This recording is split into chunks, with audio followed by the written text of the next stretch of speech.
My mission is to help make our food system healthier, more sustainable and ethical. In a market where consumers are making more informed decisions about the food they buy, I believe that food businesses catering to these needs will be the most successful. I'm Michael Fox, CEO and co-founder of shiitake mushroom company Peppou Food. For years, I've been obsessed with our food system. Welcome to my podcast where I talk shiitake with successful chefs, food industry executives and entrepreneurs to learn about what's led to their success in the food industry. Welcome to the very first episode of my new podcast, Talking Shiitake. In this episode, I speak with George Peppou, co-founder of cell-cultured meat company VOW. George and I met back in 2019 when we were both figuring out our paths into the alternate protein space. George went with cell-cultured meat and I went with mushrooms. We each thought the other was crazy, but put small angel checks into each other's businesses just in case we were wrong and the other was right. So far, we're both happy with our decisions, but we'll see how this plays out. George has done an incredible job building VOW. They've progressed tremendously well. On the technical front, VOW is fully vertically integrated and their costs of production are coming down into the premium meat territory. And they've built the largest operating cell culture line for food production anywhere in the world by quite a margin. And they've achieved this having raised 1/10 the capital of other major cell-based meat companies. George has taken a very clever go-to-market approach. Rather than trying to leap straight to the mass market, VOW have launched their luxury Forge brand and quail parfait product into 3 high-end restaurants in Singapore, with more restaurants and cities launching later this year.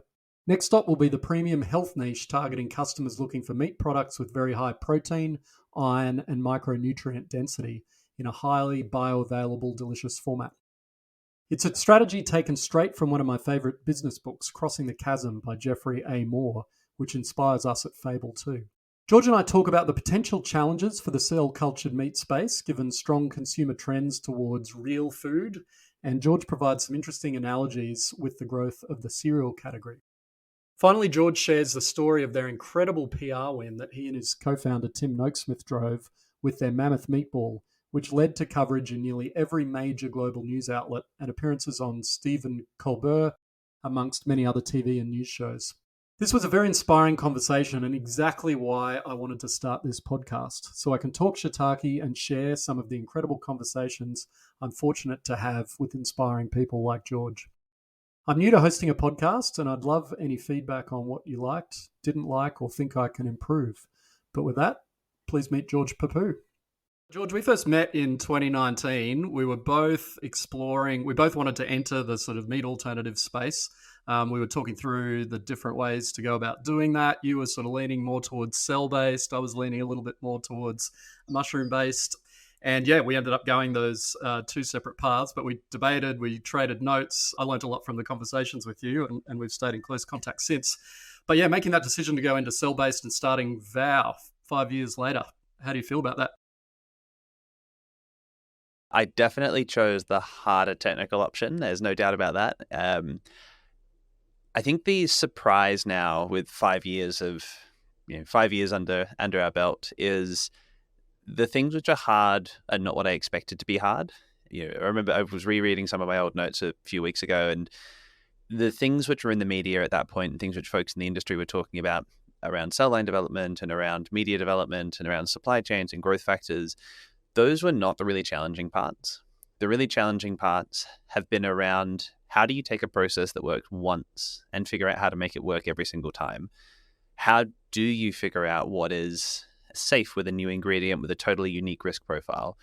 One of the big unexpected challenges is because cell culture is sterile when you harvest it, that creates a really unique and very unusual risk profile for microbiology. If there's nothing there, there's nothing to compete. And so understanding what that risk profile looked like and how we need to manage it was a really quite unique and fairly significant challenge. And so it has been a really hard technical road and there's been a lot of things we've had to solve, but the hard bits are not where I thought they would be. I do think my conviction in the technical choice has grown with time. I think 2019 was the height of the beyond impossible plant-based cycle. And I think both you and I spoke about it at the time, that direct replacement route where you're essentially trying to trick consumers wasn't a particularly compelling one. It didn't feel like that was how consumer behavior change was going to happen. And I think that has really played out.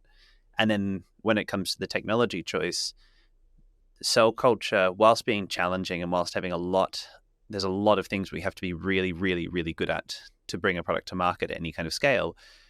The biochemical complexity of cell culture and the ability to have so much utility from a flavor, nutrition, functionality perspective in a single ingredient, that is looking more and more appealing, especially as we've seen how much pushback the conventional plant-based products have gotten by having so many ingredients and being so processed. And so cell culture being somewhat pure while also having that more complex, more animal-like biochemistry, that does feel like a better bet the further we get into this. And the technical hurdles, we've had a lot to jump through so far, and there's still many more to go. But generally, I feel very confident that the technology is working in the way that we need it to, and the physics are going to allow us to reach a scale and cost structure that we set out to.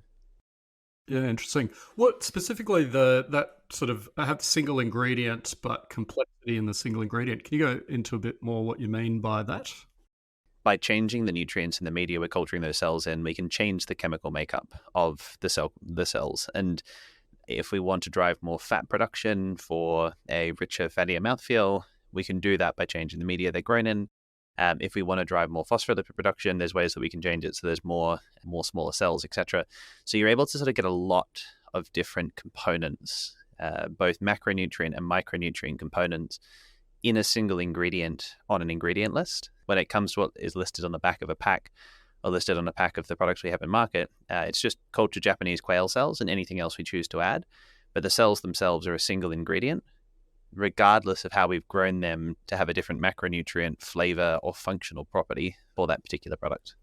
Gotcha. So it's not like you're genetically engineering the cells to go and do different things. You're adjusting the macro and micronutrient profile by the nutrient media that the cells are growing in. So yeah, quite a... Exactly. And we don't use GM in the products that we have on market today. And that was a very deliberate choice. It's more similar to how animals are grown, where if you change the feed mix, or if you change the animal genetics, in our case, change to a different cell line, you change the composition of the meat and the quality of the meat that comes out the other side. So you can think of it more like a primary production system. Change the feed mix, change the meat. On the technology side, just sticking to that for now, before we get into some of the consumer elements, what have been the biggest achievements over the last 5 years on the technology side? And yeah, what have been the biggest achievements and what hasn't gone to plan? Oh, where do I even start? Maybe I'll start with what hasn't gone to plan. I think when we set out, we had a very different view of how the technology was going to work. We were focused much more on tissue engineering, multi-cell type. We originally started off using this idea of carrier scaffolds, where we would have these sort of structures that would float around in these vessels, and the cells would grow on them, and then they would form these complex tissues on these structures. We did a lot of work on that over the first maybe 18 months and ended up walking away from it entirely because we realized the economics were never going to work for a mass market product. But that shift where we went to... Is that because it's harder to get the cells to grow on scaffolds? You can't just add more scaffolds and cells jump across. Once they would grow to completely cover one of the scaffolds, they'd stop growing. And so you had to spend a lot of time trying to work out, can you make them kind of jump to clean scaffolds so that they don't stop growing when they fill up one? We had some progress there, but it was never robust.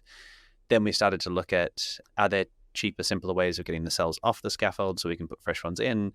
But then when you look at the cost of scaling that up, the cost and complexity of scaling that up was really, really high. But where the real problem came is it just wasn't adding enough product benefit.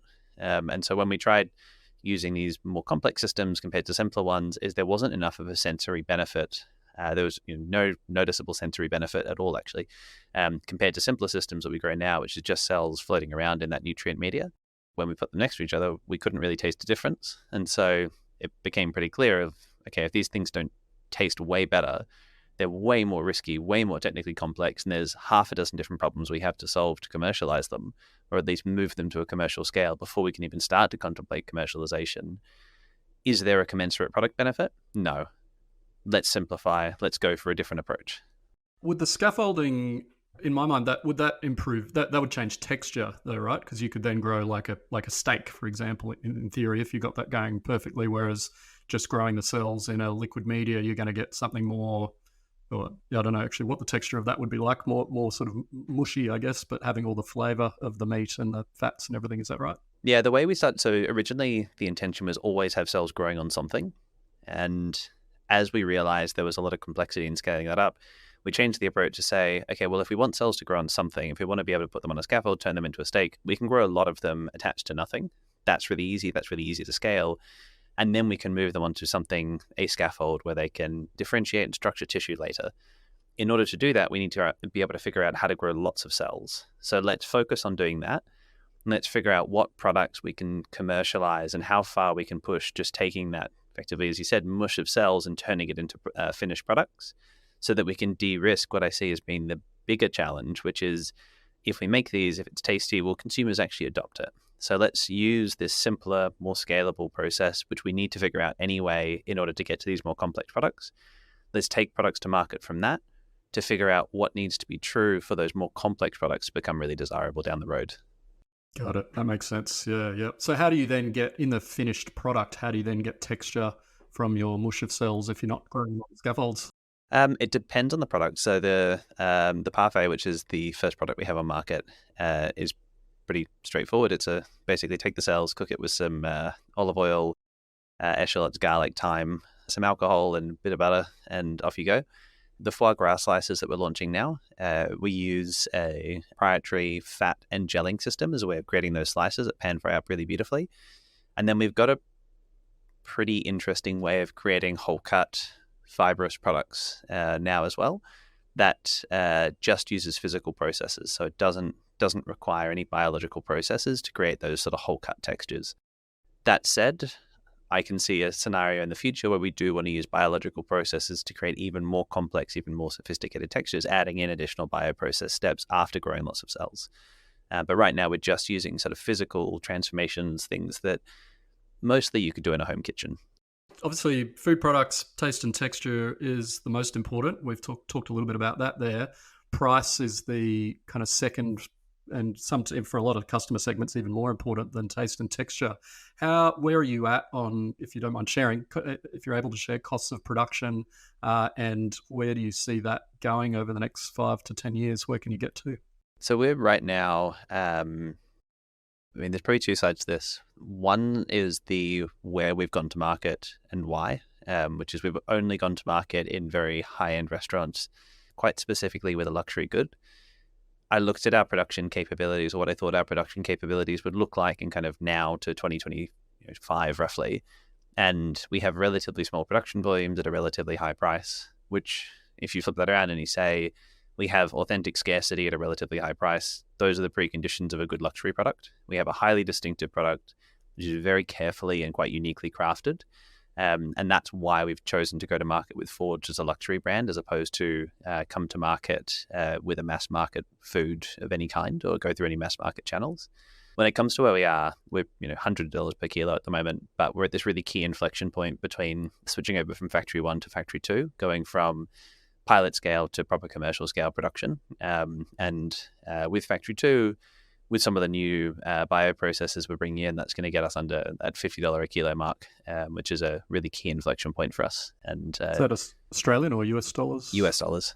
US dollars, yep. And then there's a pretty clear glide path down from there to, I'd say, sort of supermarket price points, which is much more about just increasing reliability and consistency for processes that we've already proved can deliver those economics. It's much more about how do we operate that? How do we move from doing it once to doing it every single batch repeatably and engineer around all the things that cause that to fail or to vary.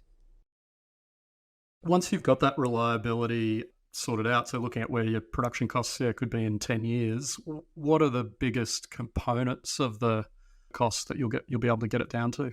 So the biggest one is the input, so the nutrient media, and then there's a few consumables in the process that we want to essentially eliminate. So things like sterile filters to sterilize the media, the nutrient media. And then the next biggest component is labor, followed by utilities, followed by amortized capex. And so we have ended up, and this is one of the surprises, and kind of going back to your earlier question of sort of what have we done well in technology, we have ended up becoming a fully vertically integrated manufacturer. We design our own production equipment. We have a team of welders in-house that fabricate the vast majority of it. We get tanks made to our designs, and then we integrate it all in-house. And then we have an industrial automation team, which is applying a lot of automation. That means the cost per production line has dropped considerably compared to the third-party vendors in the space. which drops that amortized capex component. Then the next big focus is around automation and consistent operations coming as a result of that automation, which then really drops that labor component. The utilities, we're just doing a lot on better utility design, better utility selection, moving away from things like bottled oxygen to oxygen generators, etc. That drops your utility cost quite considerably. We've got 100 kilowatts of solar on the roof of Factory 2, which right now, on a sunny day, more than covers our entire utility bill. And then the media is something that we have a very predictable cost structure now with our existing supplier that's already contracted to well under $1 a litre. And then the goal over the longer term is to drop that much further. And over the next 10 years, just based on the commodity prices of what goes into that nutrient media, we think we can get around that 30 to 40 cents a litre, give or take. All of those things together get us down to being the cheapest option on the shelf, which was always the goal, which is not just to make this work in a luxury market, but ultimately for cell culture to be the cheapest option, because we have this very tightly integrated production, which goes from a very primitive set of raw ingredients in the media of sugar, salt, amino acids, vitamins, and minerals to a finished product all in one facility in a very, very small number of steps. And so that was one of the things that attracted me to cell culture, is you get these very short supply chains and you have a lot of value-adding transformation in a very, very small number of steps. Yeah, what you touched on it there. So the nutrient media, you said you think you get it down to 30 or 40 cents a litre. Two questions. One, how many litres do you need for it to produce a kilogram of meat? And two, what are the most expensive bits of that nutrient media? Like, can you mentioned having to put amino acids and vitamins and things in there. Can you simplify it down to sort of waste materials from other agricultural streams or something like that to really bring that cost down? I'll give a range. It depends on the cell line and the production process. On the low end, it's 10 litres. On the high end, it's about 40. And that depends partly on the maturity of the process. The more mature processes are better yielding, fewer litres per kilo. When it comes to what are the most expensive components, it's a really good question. I was looking at this a few weeks ago and I'm completely forgetting. Some of the amino acids were up there, and there were a few sort of metabolic intermediates, which were reasonably expensive. Some of that you can just reduce by better sourcing. If you're sourcing from different supply chains, or if you're going directly to the supplier and just buying in larger quantities, that often will change the economics very quickly. Some of this you can do by simplification.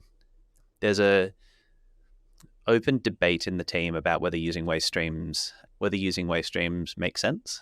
You do get some volatility in the composition of waste streams. So you can take something like an agricultural waste and you can hydrolyze it, and you get this mix of amino acids and nutrients, and that can be quite good.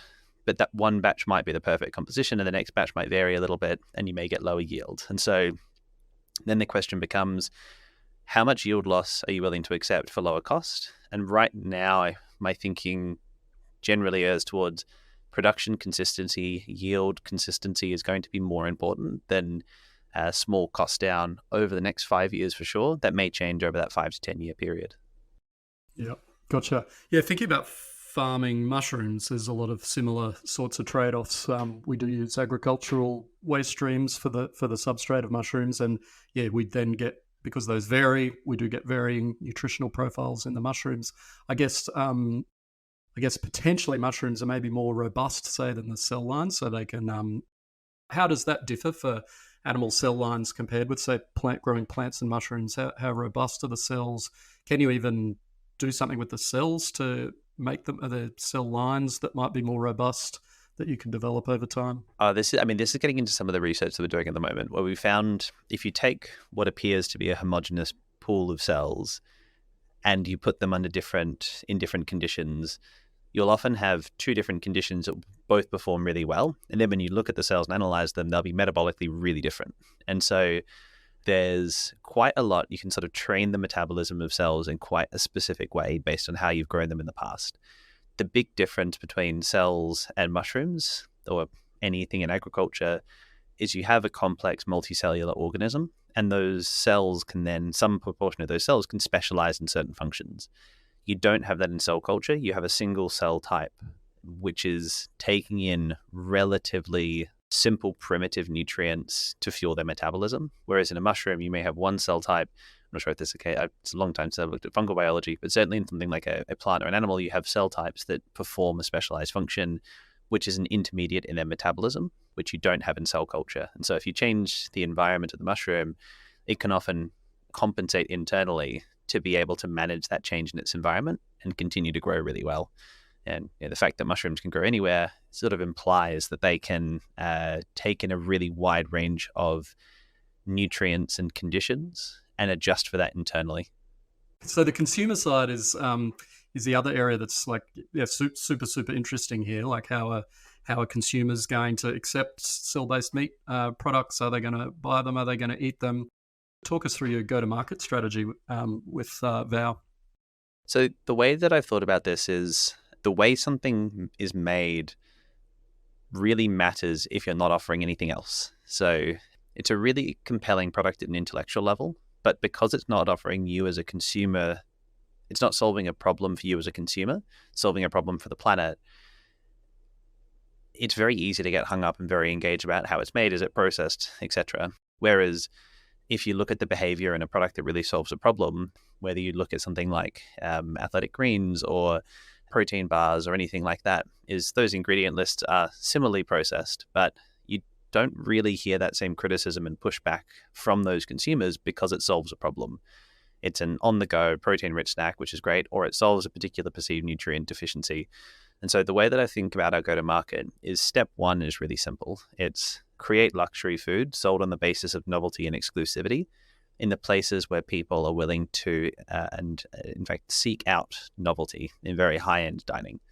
And so that's on the market now in Singapore. We're in a number of venues and we're sort of seeing that play out. We're seeing a really positive response. In fact, I'd say a surprisingly positive response. And when it is on set menus, we're not seeing consumers have any objection to trial at all and generally have a really positive experience, especially with the quail parfait that's been really well received. And so that's right now what we're growing in market and what we're really focused on. Now we've been approved in Singapore and we'll be rolling that out across a few more geographies over the next 6 to 8 months. The second step is then nutrition. So looking at the reasons that people eat meat for nutrition, which broadly comes down to protein, iron, micronutrient density, and in the case of fish, omega-3s. So then our focus is how do we make specific products for people that are seeking out those nutrients that gives you more of that than eating that same animal product or eating an animal product. So if you're eating chicken for protein, for instance, can we just make a product which looks kind of like a chicken fillet but has more protein? And then for that particular highly motivated audience that's willing to pay a premium to have a problem solved, the way that's made, matters a lot less because it solves that particular problem. Similarly with iron deficiency is really common, especially in younger women. And there's a lot of people that we've spoken to who eat beef for the perceived iron content. So if we can make something which has more iron that is in a really high quality bioavailable format that you'd find in meat, but without that same sensory experience of red meat, which is something which keeps coming up as an issue for people that are often eating beef for that iron content, then that is another really highly motivated market, which I suspect will pay a reasonable premium. And so that's step 2 for us. And then as the cost structure supports it, step 3 is then bringing those two worlds together. Really tasty, plus really nutritious, plus really cheap. And so my long-term goal is, I've said this to you before and we've debated this at length, is the whole Cheerios of meat concept, where it's creating these products which are purely branded the way breakfast cereals are, in similar formats. It might be mince, it might be sort of like a simple fillet which you could stir fry or put into a curry, or it might be a full cut steak or larger fillet, but offering a really distinct nutritional profile and ideally sensory profile as well. So you're going into the supermarket and you're buying a branded mince product which has the nutrition of salmon but with more protein, but the sensory experience of a venison mince. And it's made up of 3 or 4 different cell types from different species as a way of building up that really unique sensory and nutritional profile. And if that's at the same price point or a lower price point than beef you'd otherwise eat, that purchasing decision becomes, do I want the cheaper, more nutritious, tastier option, or do I want the thing that I've always eaten? And that feels like a behavior change which is much easier to navigate because it's solving a problem for you. It's helping you achieve your goals as opposed to being a decision for sustainability or ethics. The interesting thing about the Cheerios analogy is if you look back to the origin of a lot of these breakfast cereals, they had this really brief window of technical advantage. General Mills, or whatever the precursor General Mills was, had an understanding about high moisture extrusion and how to apply it to these mixed grains, which was quite unique for a very, very small number of years. And in that time, they built a brand which has now endured for almost a century. It was, I think, launched in the early 40s, and it's 2024. I can walk into a supermarket in Australia, in the US, across Europe, and I can find Cheerios, which is more or less the same as it was, or very close to the same as it was in the 1940s, 80 years after that technical advantage was washed out. And I think that's a really interesting case study of how you can use a transient technological advantage to build an enduring brand advantage. And that's something that I really hope we can navigate.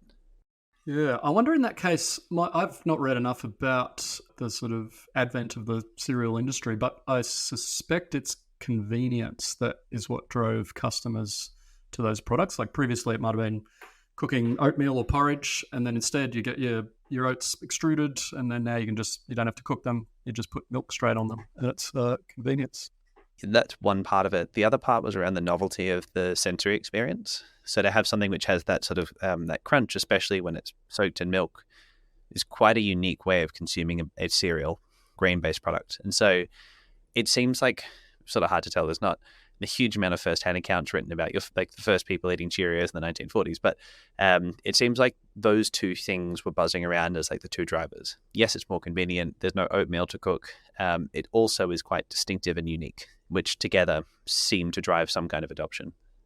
Yeah, so in your case, potentially, you can create something that's an amazing, unique sensory experience. You can create something could you do something that's more convenient than animal meat in what you're doing, or it's going to be more the sensory experience? I think a lot about shelf life as being a big opportunity there. Meat, even with some of these modern modified atmosphere packing and skin packing, you get a couple of weeks, which is not bad at all. It's a lot more convenient than it was 20 years ago. For us, we have, we're harvesting from an aseptic process. And so depending on how we handle that downstream, I see no reason we couldn't have an extremely long shelf life if we maintain that very high level of cleanliness. And so that then becomes one of the possible convenience ways of delivering quite a unique convenience in the product. And there's this whole real food trend, like even the example you gave there of athletic greens, whilst their product is actually fairly processed to be able to extract all of the powders that they put in athletic greens, certainly their positioning and the consumer perception is that this is an incredibly healthy product because it's got all of these natural things in it, algae and mushrooms and all sorts of natural things that are foods that are really good for you. So cell-based meat, it feels like it's a space that the meat industry's got a lot of money. The meat industry's gone and attacked the plant-based space for using methylcellulose. They ran Super Bowl ads doing a spelling bee on methylcellulose and calling out plant-based food products for being too processed. And that seems to have been quite effective. It feels like the cell-based space is a space that could be sort of open to attack in similar ways from the meat industry. How do you think about how that's going to play out? And I'd love your thoughts. Plant-based space antagonized the meat industry quite a lot, while also really riding on the brand reputation that had been built up by that industry. And that combination of really denigrating farming and also using the brand of especially beef to try to sell their products was a particularly offensive combination. As a company, what I've really tried to do with VOW is distance ourselves from the world of alternative proteins. And it's like, how do we position ourselves as something which is quite distinctive? And also, how do we avoid making this an us versus them? And so the way we think about that is we don't make what farmers make. And what we do make is sold on the basis of what it is as opposed to what it isn't. So it's not, this is not beef and therefore you should eat it. It's, this is new and different and therefore you should eat it. And so that has so far diffused a lot of the tension with the meat industry. When it comes to what we do, we've taken an approach so far of just being very transparent, and we'll continue to do so. We're publishing a lot of safety data over the coming couple of years, a lot of process data, life cycle assessments, process performance, etc. And so putting a lot of that information out there, while I suspect a very small number of consumers will seek that out, my hope is that that being out there and not taking an antagonistic position against the existing meat industry will hopefully diffuse a lot of that tension. And ultimately, it should be up to consumers to decide. It's very strange to see, especially what's been happening in Florida and Alabama, as right-wing free market states that are banning a product as opposed to letting a market decide. It's a very sort of strange trend, very, very strange trend to see. And I hope by us being transparent and by us not antagonizing the incumbent industry, we're going to have the chance to let consumers make that decision as opposed to governments. Yeah, I suppose the meat industry is going to, whether you, in your sort of wording and messaging, antagonize them, they're going to feel the antagonization if you're successful and you're starting to take market share from them. So you may still have that challenge that way. I think if we're taking market share from the meat industry, we're going to it's going to be a few years down the track at least. So I've got some time to figure it out. Okay, so go-to-market strategy is position premium. You launched into Fura in Singapore, really high-end restaurant, and the plan is to expand out to more from that. Yeah, so we're in, I think it's 3 venues at the moment: Fura, Tippling Club, and Restaurant Fizz, with a few more launching over the coming weeks. We're going to be announcing there's going to be 2 or 3 more geographies in 2024, which we'll be announcing later this year. But similar rollout, high-end restaurants, followed by high-end hotels and really high-end catering. The reason for that was it's an environment where you naturally are seeking novelty. You're going to these restaurants to have new experiences curated by that chef. And so you already have that suspension of disbelief and that comfort with newness. The second reason is it gives consumers a really good experience of the product. And I know you and I have spoken about this at length of if someone buys some Fable in the supermarket and cooks it poorly, it's your fault, regardless of how poor the cooking was. And so food service is a really powerful way, especially that very high-end food service, is a really powerful way of quality controlling for that first experience. So the customers that you're getting into those restaurants, they're seeking out the novelty. That's the big driver for them. In general, yeah. And exclusivity. So speaking to both chefs and consumers in Singapore, there is a sense that all restaurants have access to the same ingredients. And so we give restaurants new and unique ingredients for them to add to their menu. And that gives the regulars something new to learn about and talk about, and something new for the waitstaff to point to.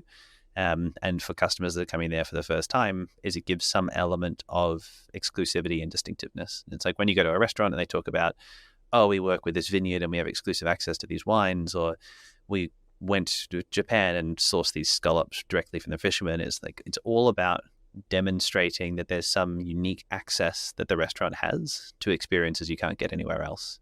And this is cultured meat, and especially novel versions of cultured meat we produce, is a very unique and extreme version of that exclusivity. Challenge with that market though is it will be small. You're defining you need the exclusivity to make it work and the novelty for the customer. So what's the next segment you go to after that one? So the plan has always been to build out multiple brands with different value propositions. And so the plan is basically grow Forge as a luxury brand to where we think it makes sense, and we'll be feeling that out over the next 12 months of how big we want to get that without diluting the core value proposition. And it'll be a high margin business, which will give us some free cash flow to invest in the R&D of what will ultimately become mass market. It also gives us a testing ground for innovative, unusual concepts that we want to get some feedback on. And that's a really strong and the cultural halo around being in those high-end restaurants. The big focus internally in both our R&D and product development at the moment is on those nutritious products. I see that as being the first volume driver and the first habitual product. You might go to one of these high-end restaurants once or twice a year, and you might have 1 or 2 dishes in those trips. And that's for a regular consumer, the maximum I expect Forge is going to be consumed. The goal or the question is then, how do you shift from that very rare occasional consumption to some kind of habitual consumption? And I believe the best way to do that is create performance food type offerings, which a small number of consumers can be eating much more frequently, as a way of really normalizing the technology in groups that are early adopters of new types of food that offer a particular value proposition. And using the example of athletic greens, is that was a food that was very much, that was a supplement that was very much in that professional athletes, longevity, health tech type community for a number of years before it started to break into more mainstream health and fitness. And I think creatines as a supplement has gone through similar things over the last probably decade or so. And I suspect we'll see a continuation of this where it's like things come into that sort of health and fitness market and then will filter down to a more mainstream market to some degree. Protein snacking is another one in general. It's like protein snacking went from being quite a niche to something which is quite mainstream. Yeah. Well, what's going through my head there is a lot of successful brands in that space have been supplements, because there's almost this difference in a consumer's mind. It's like, I'll take a supplement for health and I'll eat food for taste. I was trying to think of examples where the two kind of cross over, but I guess protein snacking is an example of that, where you've got... There was a supermarket, a health food store this week, and looking at the sheer number of like protein cookies and cakes and muffins that they're now that are sitting in that crossover category, where it's almost like enhanced snacking or like performance snacking seems to be to be getting some momentum behind it. There's also, when it comes to more, I'd say like center of plate protein with a taste compromise, a lot of the, I guess, the offal and the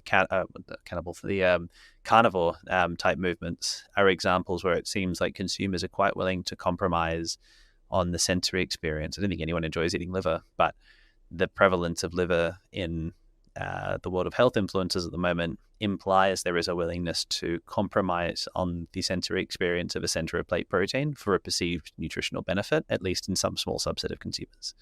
How big that could get for us, don't know, but I think that's a really interesting space for us to be testing and learning.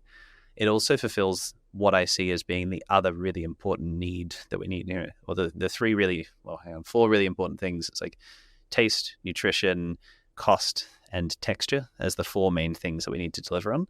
And if we can deliver on all four, then we're going to be in a really good place. And Forged is a really good place for us to learn how to make really tasty food. Then with these nutritious products, that's a chance for us to learn how to make really nutritious food with a really small number of ingredients. And then it's a matter of making those really tasty, really nutritious foods have a really great texture, and then do that at a really low price point. And I believe there would be a very large market for that, assuming we can jump over that next set of R&D hurdles. This is sort of how I've been thinking about the market, or I think how we've both been thinking about the market in quite a different way to the first wave companies. If you look at Impossible and Beyond in particular, it was like go in with the most consumed product. It's like go in with beef mince and try to make something which works for everyone.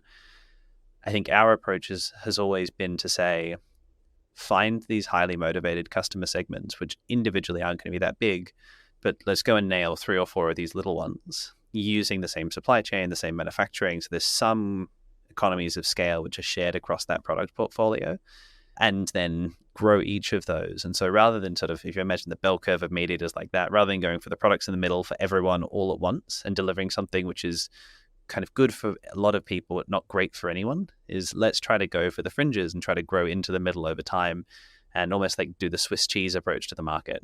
Not try to attack it head on, but try to take little chunks out and grow each of those little chunks over time. Super interested to chat to you about your Mammoth Meatball and the PR that you got out of that. I thought that was incredible. I think it's one of the best pieces of PR I've seen from any startup, and the fact it came from a cell-based meat company, not necessarily a company that should be strong in marketing or PR, but has obviously got some interesting stories to share. Firstly, well done.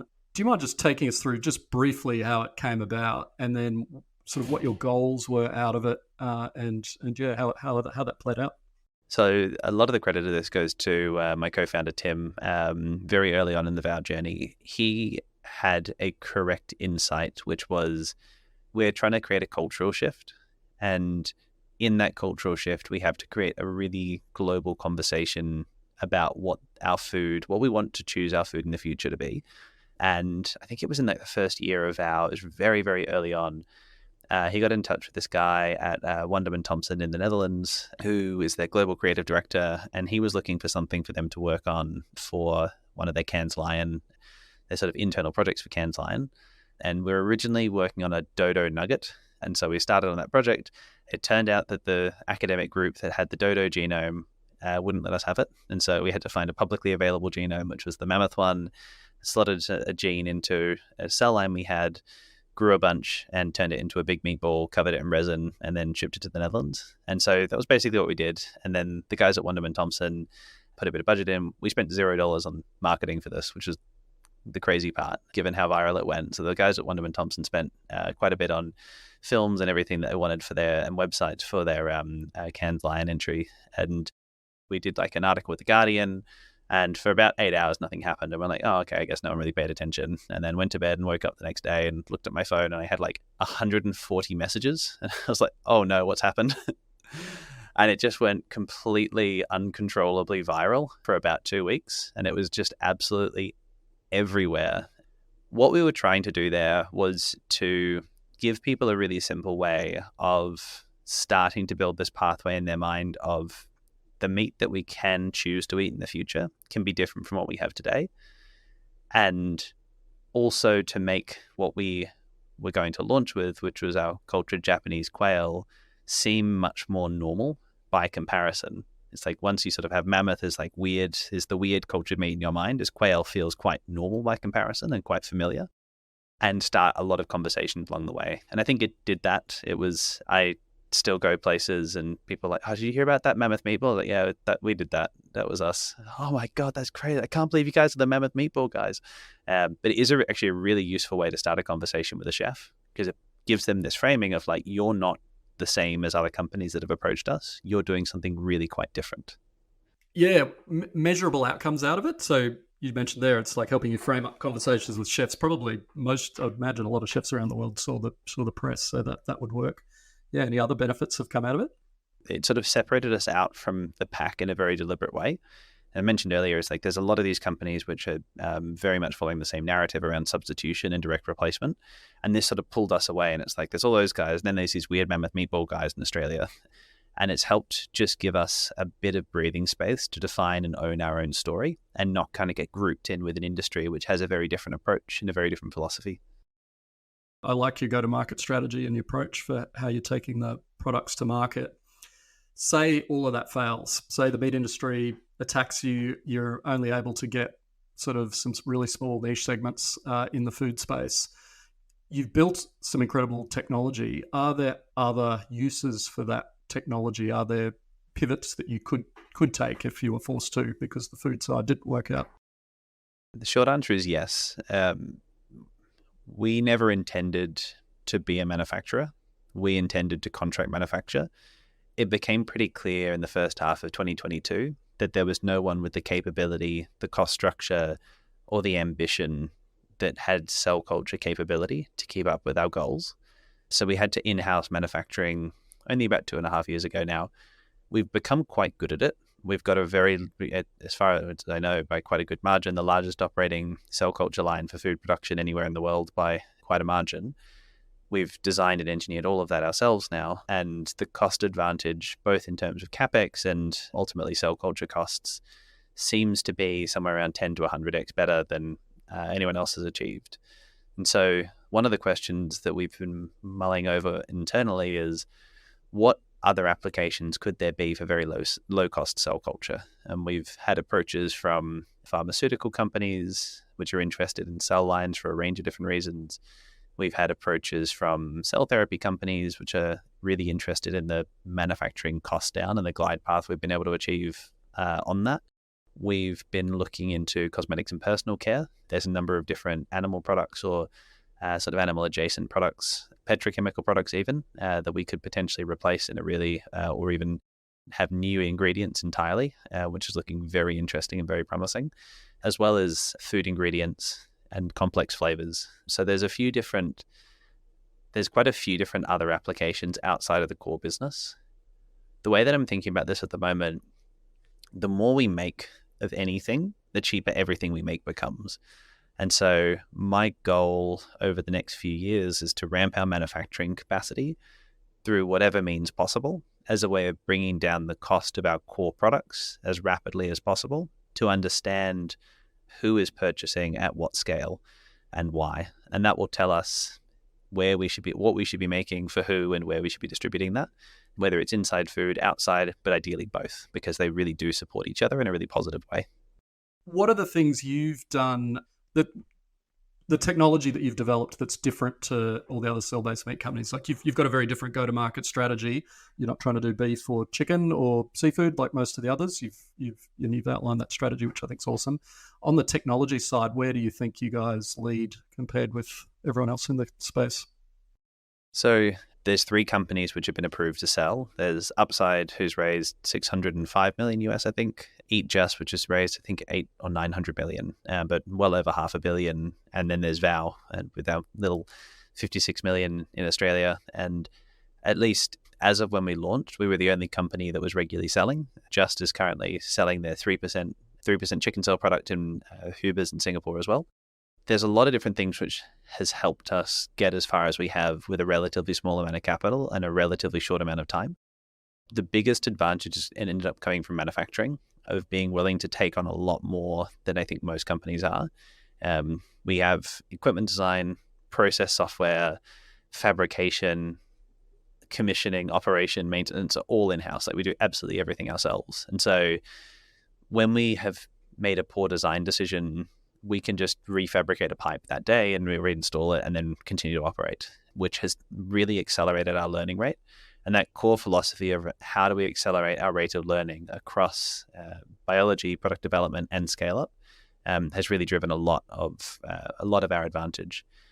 It feels like a lot of people are looking for, here's the one technical thing that we have that is unique and that gives us this capability that no one else has.